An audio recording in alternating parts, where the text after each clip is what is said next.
আসসালামু আলাইকুম, স্বাগত জানাচ্ছি আরটিভির দুপুরের সংবাদে। আপনাদের সাথে আছি আমি পারফিন মিতু। বিগত ১৬ বছরে ফ্যাসিবাদী সরকারের সীমাহীন দুর্নীতি ও লাগামহীন লুটপাটের কারণে অর্থনীতি ধ্বংসের দ্বারপ্রান্তে পৌঁছেছে বলে মন্তব্য করেছেন অর্থমন্ত্রী আমির খসরু মাহমুদ চৌধুরী। একই সঙ্গে সামাজিক ও প্রাতিষ্ঠানিক খাত অকার্যকর হয়ে পড়েছে বলে উল্লেখ করেন তিনি। যুদ্ধের প্রভাবে জ্বালানিতে ভর্তুকির বাইরেও ৩৬,০০০ কোটি টাকা বাজেট ঘাটতি বাড়বে বলে জানান অর্থমন্ত্রী। এরপর দিনের কর্মসূচি অনুযায়ী আইন প্রণয়ন কার্যাবলী পর্বে ১০টি বিল পাশ হয়।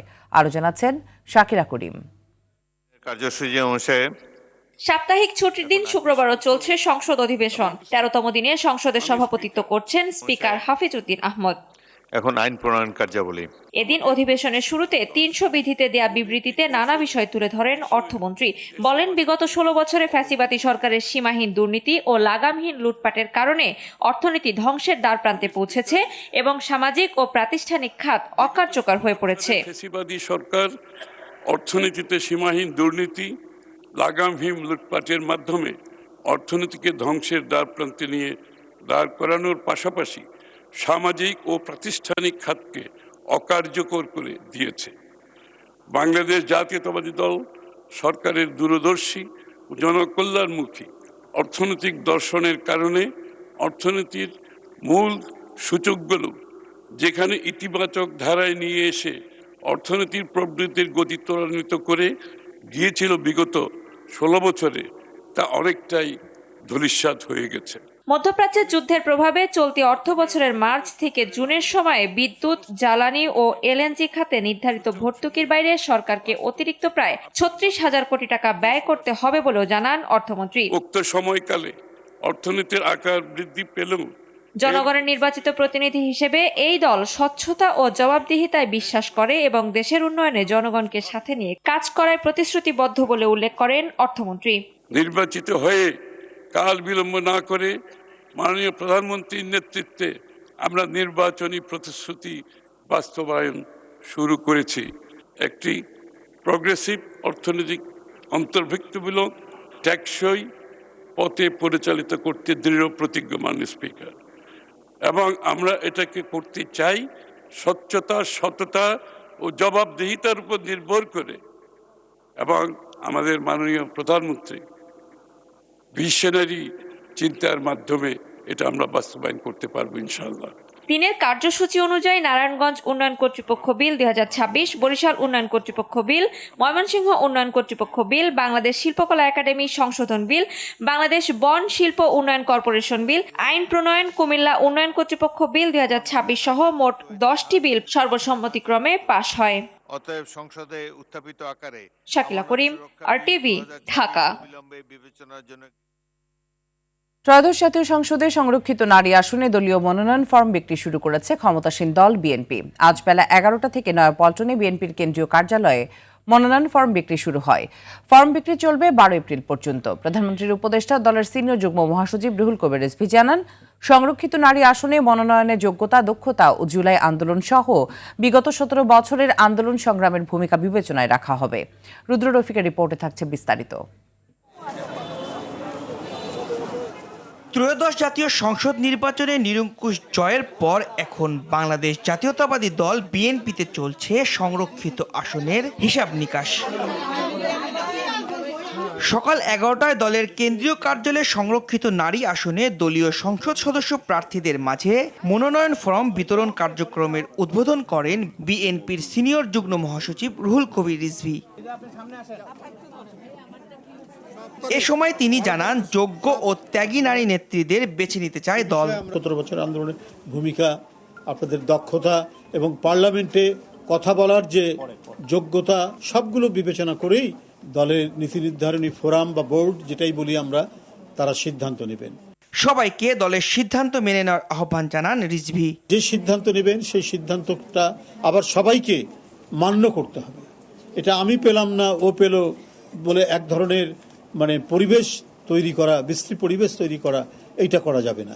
দলের মনোনয়ন প্রত্যাশীদের অভিযোগ, দীর্ঘ আন্দোলন সংগ্রামে না থেকেও এখন ফর্ম নিতে এসেছেন অনেকে। আমি 11 বার জেল খেটেছি, আমার নামে প্রায় 25-30টা মামলা আছে।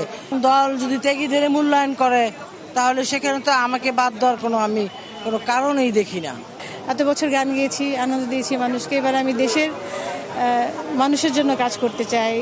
দল ত্যাগীদের মূল্যায়ন করলে আমি মূল্যায়িত হব। এখানে কার্যালয়ে এসে দেখছি অজস্র নতুন মুখ, আসলে খুব শঙ্কিত হচ্ছে যে নতুনদের ভিড়ে আমরা ত্যাগী যারা কাজ করেছি দীর্ঘ 17 বছর তারা হারিয়ে যায় কিনা। মনোনয়ন ফর্মের মূল্য নির্ধারণ করা হয়েছে 2,000 টাকা এবং জামানত হিসেবে জমা দিতে হবে 50,000 টাকা। শাকিবুর রহমান, RTV, ঢাকা। দর্শক, এই মুহূর্তে নয়াপল্টনে দলের কেন্দ্রীয় কার্যালয় থেকে সরাসরি যোগ দিচ্ছেন আমাদের সহকর্মী রুদ্র রফিক। রফিক, সংরক্ষিত নারী আসনে মনোনয়ন প্রত্যাশীদের ভিড় কেমন দেখছেন এবং কেউ আজকে মনোনয়ন ফর্ম জমা করেছেন কিনা?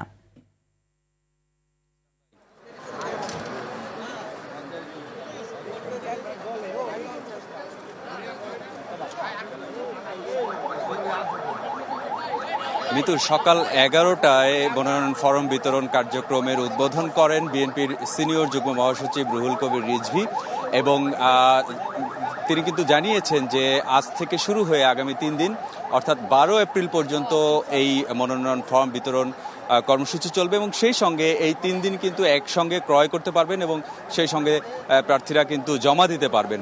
আমরা যেটি জানতে পেরেছি সকাল 11টা থেকে শুরু হয়ে এখন পর্যন্ত 270টি মনোনয়ন ফর্ম বিতরণ করা হয়েছে এবং এখন দুপুর থেকে এই সময় নির্ধারণ করা হয়েছে এবং 2,000 টাকা দিয়ে ফর্মটি সংগ্রহ করতে হবে এবং জমা দেওয়ার সময় জামানত হিসেবে 50,000 টাকা জমা দিতে হবে।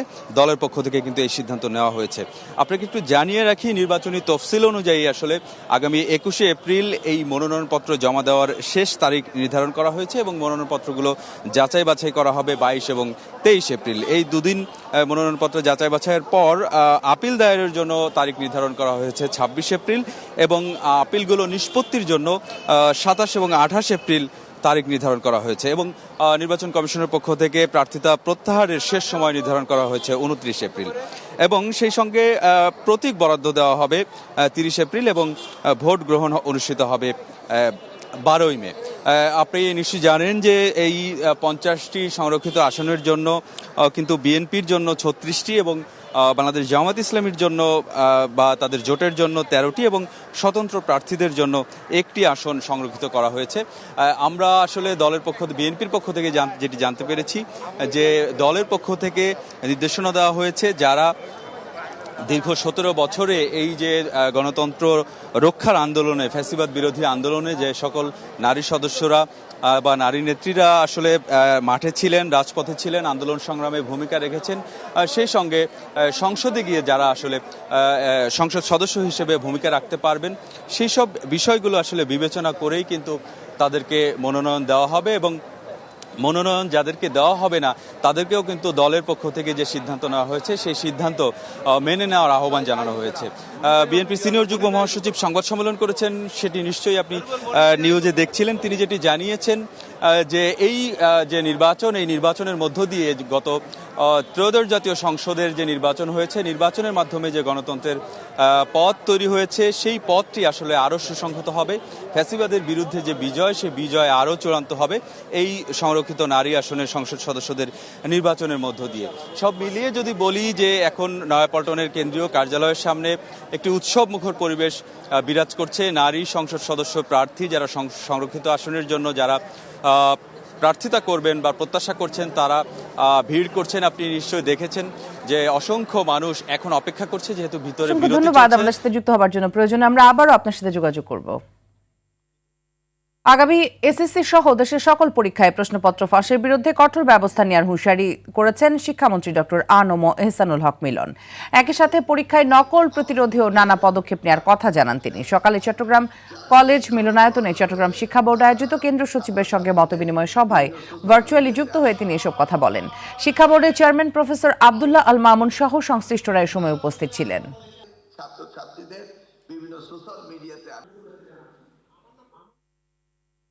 গত 24 ঘন্টায় হামের উপসর্গ নিয়ে আরও 2 শিশুর মৃত্যু হয়েছে। ময়মনসিংহ মেডিকেল কলেজ ও বরগুনা জেনারেল হাসপাতালে চিকিৎসাধীন অবস্থায় তাদের মৃত্যু হয়। এদিকে রোগীর চাপে রাজধানীর হাসপাতালগুলোতে যেন তিল ধারণের ঠাঁই নেই। দেশের বিভিন্ন প্রান্তে নানা হাসপাতাল ঘুরে আক্রান্তরা ভর্তি হচ্ছেন মহাখালী বিশেষায়িত কোভিড হাসপাতালে। রোগীর স্বজনরা বলছেন, জেলা ও উপজেলা পর্যায়ে সুচিকিৎসা না থাকায় বাচ্চাদের নিয়ে ভোগান্তি পোহাতে হচ্ছে। চলমান হাম প্রাদুর্ভাবের পরিপ্রেক্ষিতে শিশুদের 2 ডোজ টিকা নিশ্চিত করার আহ্বান জানিয়েছেন বিশেষজ্ঞরা। আরও জানাচ্ছেন বিপুল দেব রায়। হাম প্রাদুর্ভাব যেন মহামারী আকার ধারণ করেছে। হাসপাতালগুলোতে প্রতিদিনই বাড়ছে রোগীদের চাপ। রাজধানীর মহাখালী বিশেষায়িত কোভিড হাসপাতালের চিত্র এটি। প্রতিনিয়ত শ্বাস নিয়ে যুদ্ধ করছে শিশুরা। প্রতিটি মুহূর্ত যেন মৃত্যুকে পরাজিত করার লড়াই। জ্বরে হইলি মানে হাম কোনো ডাক্তারে ধরতে পারে না, বিজিত দিয়ে ডাক্তার দেখেছে তারাও ধরতে পারেন না যে এটা এই রোগ। অনেক কষ্ট করছি, অনেক দৌড়াদৌড়ি করছি, বাচ্চা তো অনেক সিরিয়াস আছিল, চোখ মেলছে না, ধরেন আর পাতলা পায়খানা তো অনেক বেশি করছে, আর জ্বর ধরেন 100 উপরে আসছিল সবসময়। যদি উপজেলা স্বাস্থ্য কমপ্লেক্সে পাইতাম তাহলে তো এত ঝামেলা হতো না। আর দেখা যাচ্ছে কি সবাই কিন্তু এতটা জার্নি করে স্ট্রাগল করে এখানে আসতে পারে না। আমরা হচ্ছে অ্যাম্বুলেন্স দিয়ে আনছি, অ্যাম্বুলেন্সের ভাড়া কত টাকা এটা সবাই জানে, কিন্তু সবাই তো এটা পারে না। তবে জেলা উপজেলা পর্যায়ে হামের পর্যাপ্ত চিকিৎসা না পাওয়ায় রোগী ও স্বজনদের ভোগান্তি পোহাতে হচ্ছে বলে জানান স্বজনরা। আমাদের তো অনেকটা হয়রানি হয়। আমরা তো মনে নারায়ণগঞ্জ থেকে আসছে, ঢাকা আসছি, অনেক হয়রানি। শেরেবাংলায় কোনো একটা বিল্ডিং ভবন যদি শিশু হসপিটাল হইতো, সেখানে এনআইসিউর ব্যবস্থা থাকতো, আইসিউর ব্যবস্থা থাকতো, তাহলে মানে বাচ্চার মায়েদের আসলে ভুক্তভোগী হইতো না যে তারা শহরের দিকে চলে আসতে হইতে। এই শহরে আসা এই টাইমে বাচ্চা হয়তো খারাপ হওয়ার সম্ভাবনা বেশি হয়ে যায়, যেহেতু লং টাইম। কেউ হামে আক্রান্ত হলে বিভ্রান্তিকর তথ্য কান না দিয়ে নিবন্ধিত চিকিৎসকের পরামর্শ নেওয়ার তাগিদ দিচ্ছেন চিকিৎসকরা। 9 মাসের আগের বাচ্চাগুলো মায়ের স্বাস্থ্যের প্রতি গুরুত্ব দিতে হবে। মা যেন ভালো পুষ্টিকর খাবার খায়, রোগ প্রতিরোধ ক্ষমতা বেশি থাকে। এবং আরেকটা ব্যাপার যে প্রথম দিকে যদি লক্ষণ প্রকাশ পাওয়ার সাথে সাথে চিকিৎসকের শরণাপন্ন হন তাহলে সেটা সবচেয়ে ভালো হবে। বিপুল দেবরাই, RTV, ঢাকা। মশার সীমাহীন উৎপাতে অতিষ্ঠ নগরবাসী। সন্ধ্যা নামলেই যেন শুরু হয় যুদ্ধ। সম্প্রতি 2 সিটি কর্পোরেশন মশা নিধনে কার্যক্রম শুরু করলেও কমছে না। তবে প্রশাসক বলছে ওয়ার্ড ভিত্তিক পরিকল্পনা করে কার্যক্রম পরিচালনা করা হচ্ছে। এদিকে কীটতত্ত্ববিদরা বলছেন, ধোঁয়া দিয়ে মশা নিধন কোনো কার্যকরী পদক্ষেপ নয়। দীর্ঘমেয়াদে মশা নিয়ন্ত্রণে কীটনাশকের বিকল্প নেই। আরও জানাচ্ছেন আব্দুর রহিম। দিনের আলোতেও নেই স্বস্তি, ঘরে বাইরে মশার উৎপাত, কামড়ে অতিষ্ঠ নগরবাসী। নগরীর বেশিরভাগ এলাকা জুড়ে বাড়ছে প্রকোপ, বাড়ছে স্বাস্থ্য ঝুঁকির শঙ্কাও। নগরবাসীর অভিযোগ, হঠাৎ করেই পুরো ঢাকা শহরে বেড়েছে মশার উপদ্রব। তবে নিয়ন্ত্রণে দৃশ্যমান উদ্যোগ কম বলেই মনে করছেন অনেকেই। মশার কয়েলের কোনো কাজ হয় না, এরপরে ধূপ দিই, তারপর কোনো কাজ হয় না। প্রচুর মশা, রাত্রে বেশি, দিন একটু কম। আমরা তো সিকিউরিটি চাকরি করি, দাঁড়াইলে মশায় ধরে, এমনভাবে ধরে নাক মুখ বেড়ে ধরে। বীজ দেয় কি দেয় আল্লাহ তাআলাই জানে, মশা একটাও দেয় না। মশা আরও জাগ্রত হয়। ওষুধ দেয়, শুধু খালি দুয়া কেরাসিন দেয়, একটা মশা মরেও না অথবা একটা মশা দূর হয় না। এ বিষয়ে গবেষকরা বলছেন, মশা নিধনে ধোঁয়া পদ্ধতির কোনো কার্যকর পদ্ধতি নয়। মশা নিধনে দীর্ঘমেয়াদী পরিকল্পনা ছাড়া নগরবাসী এর সুফল পাবে না। জরুরি পদক্ষেপ নেওয়া না হলে সামনের মাসগুলোতে ডেঙ্গু বা চিকনগুনিয়ার প্রকোপ ভয়াবহ আকার ধারণ করতে পারে। এই মশা নিয়ন্ত্রণের জন্য যে ফগিং বা ধোঁয়াটি ছড়ানো হয়, এই ধোঁয়াটি কিন্তু আসলে কোনো কার্যকরী পদ্ধতি না। পৃথিবীর অনেক দেশেই এটি বন্ধ করে দেওয়া হয়েছে। মাঠ পর্যায়ে লার্ভা অবস্থায় মশাকে নিয়ন্ত্রণ করতে হবে। সেখানে টেমিফস, বিটিআই বা IGR আধুনিক যে কীটনাশকগুলো লার্ভা নিয়ন্ত্রণে ব্যবহার হয় সেগুলোকে ব্যবহারটা শুরু করতে হবে। এদিকে সিটি কর্পোরেশন বলছে তাদের কার্যক্রমে কোনো ঘাটতি নেই। ওয়ার্ড ভিত্তিক কমিটি করে নিয়মিত মনিটরিং করার কথা জানালেন দক্ষিণের প্রশাসক। যে জায়গায় মশকটা উৎপাদন হয় সেই উৎপাদন কেন্দ্রগুলোকে নষ্ট করা, এবং সেটার জন্য অলরেডি প্রোগ্রাম দেওয়া হয়েছে। এবং এই প্রোগ্রামগুলোকে কার্যকর করার জন্য 10টা টিম করা হয়েছে, এবং তারা এটা রাউন্ড দি ক্লক 24 আওয়ার্স তারা এটাকে খবর রাখবে, কোথায় কি হচ্ছে, কোথায় কাজ হচ্ছে কি হচ্ছে না। শুধু মশা নিয়ন্ত্রণে নয়, ঢাকাকে গ্রিন সিটি, ক্লিন সিটি হিসাবে গড়তে কাজ করছেন বর্তমান প্রশাসকরা। আব্দুর রহিম, RTV, ঢাকা। মধ্যপ্রাচ্যে যুদ্ধ শুরুর পর জ্বালানির বাজারে অস্থিরতা তৈরি হয়। বিশ্ববাজারে জ্বালানি সরবরাহ কমে যায়, বেড়ে যায় দাম। সেই অস্থিরতার প্রভাব পড়ে বাংলাদেশের বাজারেও। তেলের সংকট হতে পারে সেই চিন্তায় বাংলাদেশের তেলে পাম্পে দেখা দেয় দীর্ঘ লাইন। ঘন্টার পর ঘন্টা লাইনে দাঁড়িয়ে জ্বালানি তেল সংগ্রহ করে সংশ্লিষ্টরা। যদিও যুদ্ধ পরিস্থিতি থেমে গেলেও তেলের বাজারে স্বস্তি আসতে আরও সময় লাগবে বলে জানিয়েছে বিশেষজ্ঞরা। রাজধানী সহ সারা দেশে এখনও তেল পাম্পগুলোতে দেখা যাচ্ছে দীর্ঘ লাইন। পাম্প মালিকরা বলছে, পর্যাপ্ত সরবরাহ না পাওয়ায় রেশনিং পদ্ধতিতেই তেল বিক্রি করছে তারা।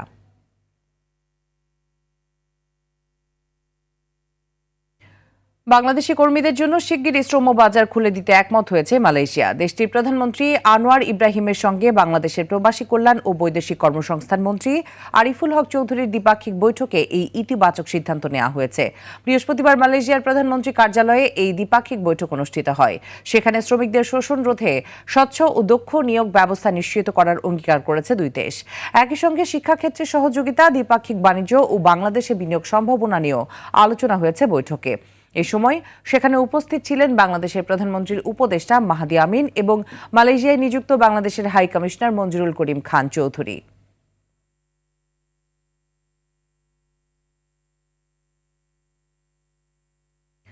গণভোটের রায় বাস্তবায়ন সহ ৩ দফা দাবিতে আমরণ অনশনে বসেছেন ঢাকা বিশ্ববিদ্যালয়ের কয়েকজন শিক্ষার্থী। বুধবার বিকেলে বিশ্ববিদ্যালয়ের রাজু ভাস্কর্যের পাদদেশে এই কর্মসূচি শুরু করে তারা।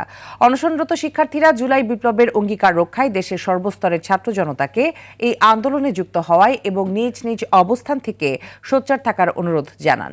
গেল রাতে তাদের সঙ্গে সংহতি জানাতে ঢাকা বিশ্ববিদ্যালয়ের রাজু ভাস্কর্যে আসেন এনসিপির মুখ্য সমন্বয়ক নাসির উদ্দিন পাটোয়ারি ও পাবনা ১ আসনের সংসদ সদস্য ব্যারিস্টার নাজিবুর রহমান মোমেন।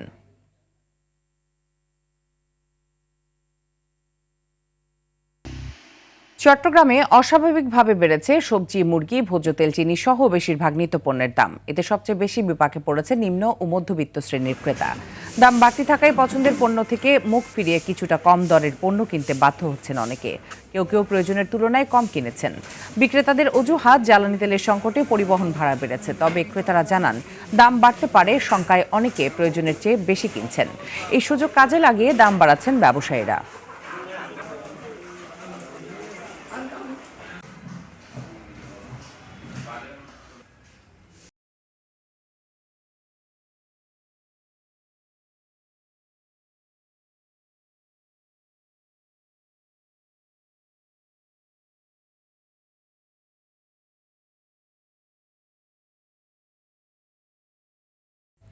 আইডিএলসি পরিবর্তনের পথে বাংলাদেশ। জ্বালানি সংকট ও ভবিষ্যৎ প্রযুক্তি নির্ভর শিক্ষা ব্যবস্থার প্রস্তুতি হিসেবে পরীক্ষামূলকভাবে রাজধানীর কিছু শিক্ষা প্রতিষ্ঠানে অনলাইন ও সশরীরে ক্লাস পদ্ধতি চালুর সিদ্ধান্ত নিয়েছে শিক্ষা মন্ত্রণালয়। জানা যায়, ভিকারুন্নেসা নূন স্কুল অ্যান্ড কলেজ, আইডিয়াল স্কুলের মতো কিছু শিক্ষা প্রতিষ্ঠান সহ যেসব শিক্ষা প্রতিষ্ঠানে এ পদ্ধতি চালু করতে সক্ষম, সেখানেই আগামী সপ্তাহ থেকে এ পদ্ধতিতে পাঠদান চালু হবে। এই সিদ্ধান্ত অনুযায়ী সপ্তাহে 6 দিন ক্লাস হবে। এর মধ্যে 3 দিন অনলাইনে ও 3 দিন সশরীরে ক্লাস হবে। সিদ্ধান্ত অনুযায়ী শনিবার, সোমবার ও বুধবার সশরীরে ক্লাস হবে, আর রোববার, মঙ্গলবার ও বৃহস্পতিবার অনলাইনে ক্লাস হবে। শুক্রবার সাপ্তাহিক ছুটি থাকবে। শিক্ষকেরা শিক্ষা প্রতিষ্ঠানে সশরীরে উপস্থিত হয়ে ক্লাস নেবেন।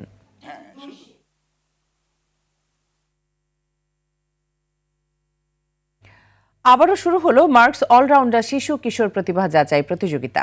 সকালে মোহাম্মদপুর মডেল স্কুলে এই আয়োজনের উদ্বোধন করা হয়। প্লে থেকে দ্বাদশ শ্রেণীর শিক্ষার্থীরা গান, নাচ, অভিনয়, চিত্রাঙ্কন, আবৃত্তি, গল্প বলা ও উপস্থিত বক্তৃতার মাধ্যমে এই প্রতিযোগিতায় অংশগ্রহণ করতে পারবে। বিজয়ী 3টি গ্রুপ থেকে সেরা 3 অলরাউন্ডারের প্রত্যেকে পাবে 15 লাখ টাকার শিক্ষাবৃত্তি এবং চূড়ান্ত পর্যায়ের বিজয়ী পাবেন 1 কোটি টাকার পুরস্কার। তাছাড়া 3টি গ্রুপের 6টি বিষয়ের প্রত্যেকটিতে সেরা 3 জন করে সর্বমোট 54 জন সেরা পারফরম্যান্স প্রত্যেকে পাবে স্বর্ণ, রৌপ্য ও ব্রোঞ্জ পদক। জাতীয় পর্যায়ে 3টি গ্রুপের চ্যাম্পিয়নদের শিক্ষা প্রতিষ্ঠান পাবে 1টি করে কম্পিউটার।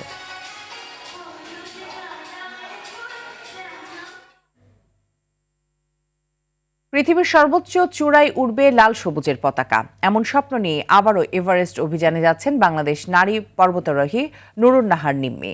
পূবালী ব্যাংক লিমিটেডের সহায়তায় স্বপ্নকে বাস্তবে রূপ দিতে এগিয়ে যাচ্ছেন সাহসী এই নারী। সোশ্যাল রেসপন্সিবিলিটি থেকেই এই ধরনের কাজে সহায়তা করে থাকে ব্যাংকটি। সকালে জাতীয় প্রেস ক্লাবে পর্বতারোহী নারীকে পতাকা প্রদান অনুষ্ঠানে কথা বলেন পূবালী ব্যাংকের ডিএমডি শাহনিয়াজ খান। এ সময় উপস্থিত ছিলেন নেপালের রাষ্ট্রদূত ঘনশ্যাম ভান্ডারী, পূবালী ব্যাংক PLC হসপিটালসের ব্যবস্থাপনা পরিচালক ও প্রধান নির্বাহী কর্মকর্তা মোহাম্মদ আলী, এভারেস্ট জয়ী MA মুহিত সহ আরও অনেকে। সবকিছু ঠিক থাকলে মে মাসের মাঝামাঝি সময় তিনি পৌঁছাবেন সেই স্বপ্নচূড়ায়। দুপুরের সংবাদ এ পর্যন্ত। জেলার সংবাদ বিকেল 4:45টায় দেখার আমন্ত্রণ রইল। ধন্যবাদ সবাইকে।